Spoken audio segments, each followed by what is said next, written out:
ধরো ধরো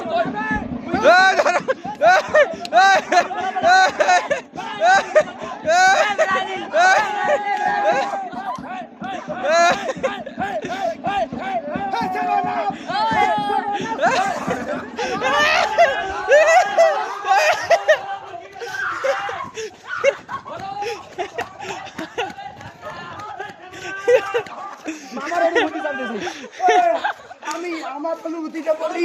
বলেন বলেন। হ্যাঁ, আমি খুব খুশি হয়েছিলাম প্রথমে 3টা গোল দেওয়ার পর। এখন কিন্তু আমি আর্জেন্টিনার সাপোর্টারের সাথে। আপনি কি মানতেছেন যে মিশর এখন আব্বার আব্বা?